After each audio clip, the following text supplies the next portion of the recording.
Hey guys, playing our first match with Endrek Sahr. They're just one game matches. I mean, it's Commander. So we won the die roll, and we will play first. Let's see who our opponent has. Azusa. Okay, so they've got a ramp deck of sorts. I'm sure is what that means. I'm not sure I like this hand a whole lot, especially against a ramp deck.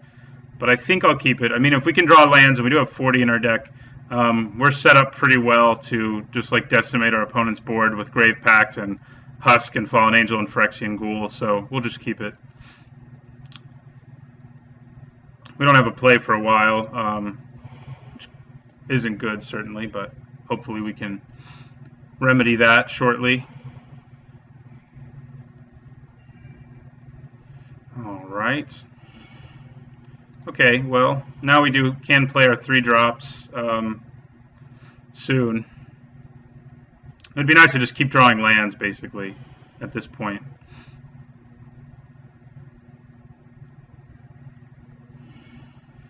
And we're doing it. So let's lead with our Nantuko Husk.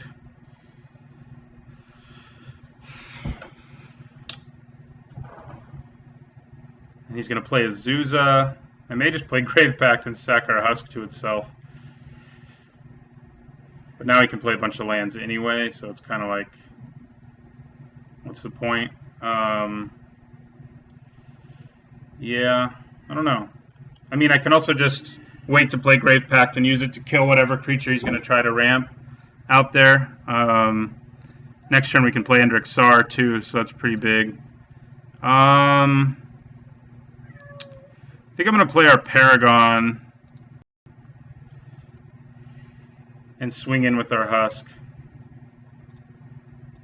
So we'll play Endrek Sahr next turn, and then we can play our Pact the turn after that and just really start going off with sacrifice effects. Hopefully he can't ramp into anything too scary right now, but he might be able to.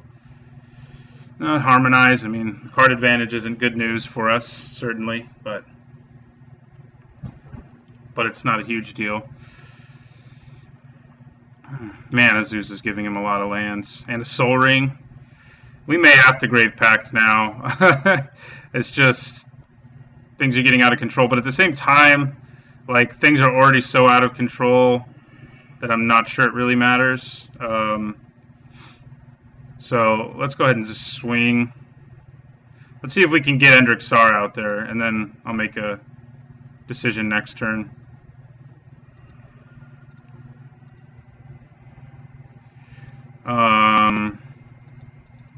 Yeah, we'll play Endrek Sahr. If we get this Fallen Angel out there plus Grave Pact, that's pretty filthy. I may just have to play the Grave Pact next turn, depending on what he tries to ramp out there.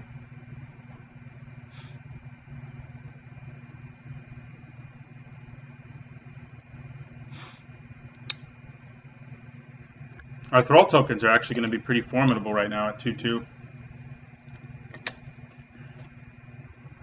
What's he doing with all this mana? Regal Force. Yeah, we're going to have to Grave Pact now, I think. I don't think we have time to wait.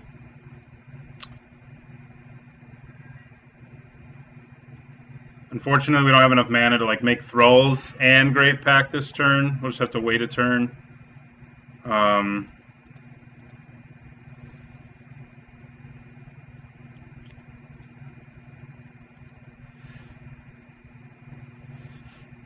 So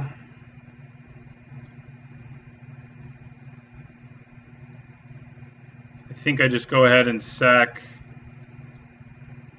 the Paragon to my Husk. Makes him lose something. And that's fine. That's all we're going to do for now. Our Husk comes at 4/4, but we're just past turn. Next turn we can generate a bunch of Thralls and just wipe his whole board with Grave Pact plus Husk. After we play our Angel, which will give us 5 Thralls. And also swing in for a bunch, more than likely.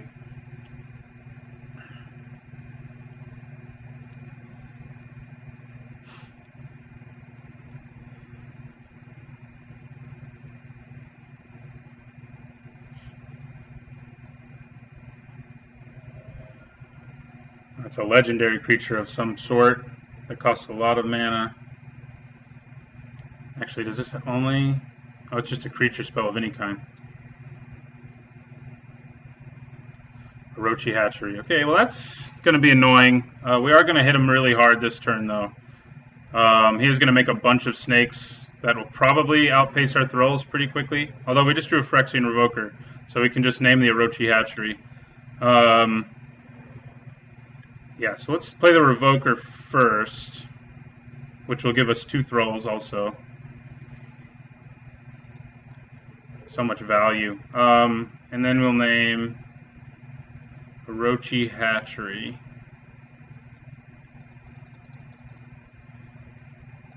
PQR. Of course, he is a green deck, so he can probably blow up our artifact. Whereas we have one way in our whole deck to blow up an artifact. So Orochi Hatchery is what we name. And then we go sack a Thrall.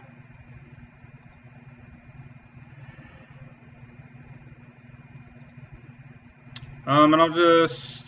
Nah, I don't think I will sack another one at this point.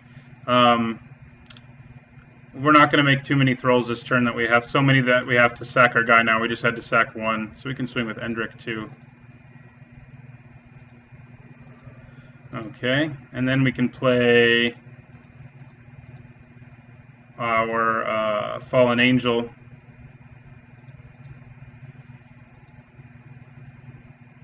Which gives us 6 Thralls, and then next turn, the Fallen Angel is even better than the Husks because it has flying, so next turn we can swing for a lot and basically wipe his whole board.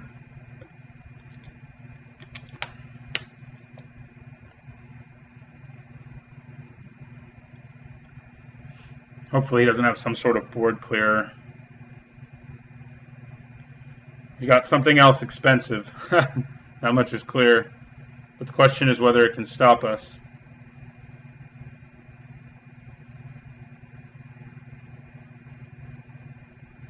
Well, Genesis Wave has a good chance of messing us up, but unless he gets a flyer, he didn't hit any creatures.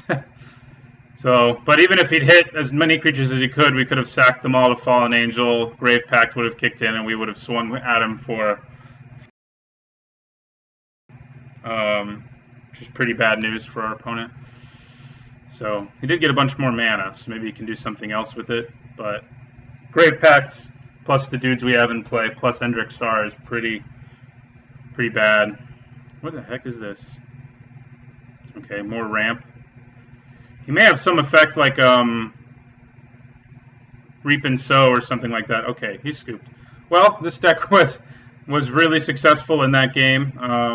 You can see what it can do, and it really gets everything going the way it wants to, and that's what happened in that game. Top decking the Phyrexian Revoker when we did was huge, but the Fallen Angel probably would have killed our opponent eventually, even with Hatchery making tokens every turn. So that was a quick match. I'll play 2 more, and thanks for watching, and don't forget to like, comment, and subscribe.